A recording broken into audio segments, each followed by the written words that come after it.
ஒரு விஷயம் தெரிஞ்சுக்கோங்க. நானா இருக்கட்டும், யாரா இருக்கட்டும். புடிக்கலன்னா விலகி போயிடுங்க. ஸ்டேட்டஸ் வச்சு ஒருத்தவங்கள ஹர்ட் பண்றது, உங்க ஸ்டேட்டஸ மியூட் பண்றதுக்கு ரொம்ப நேரம் ஆகாது. பிடிக்கலையே யாரோட ஸ்டேட்டஸ் உங்கள ஹர்ட் பண்ற மாரி ஒரு ஸ்டேட்டஸ் யாராவது வச்சா மியூட் பண்ணிடுங்க. ஏன்னா, அது அவங்க ஸ்டேட்டஸ் உங்களுக்கு காமிக்காது. இன்னொன்னு தவறு செய்யாதவங்க அந்த உலகத்துல இருந்துட்டாங்கன்னா, அவங்க கடவுள் ஆயிடுவாங்க. அறிஞ்ச வயசுலோ, அறியாத வயசுலோ, மெச்சூரிட்டி இல்லாத வயசுலயோ கண்டிப்பா யாரையாவது ஹர்ட் பண்ணியிருக்கலாம்.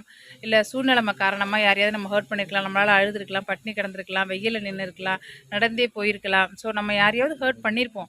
பண்ணலினா நம்ம கடவுள் ஆயிடுவோம். ஸோ வந்து நம்ம நல்லா மெச்சூரிட்டி ஆகி எல்லாம் புரிஞ்சு அறிஞ்சு நம்ம எந்த பாவமும் தவறும் செய்யலங்கிறதுக்காக நம்ம முன்னாடி செஞ்சதெல்லாம் பாவத்திலயோ, தப்புலயோ அடங்காம போயிடாது. அதனால நான் என்ன சொல்றேன்னா, ஒருத்தங்கள பிடிக்கலையா ஸ்டேட்டஸ் வைக்காதீங்க. நீங்க ஸ்டேட்டஸ் வச்சு உங்க தரத்த தான் குறைச்சுக்கிறீங்க.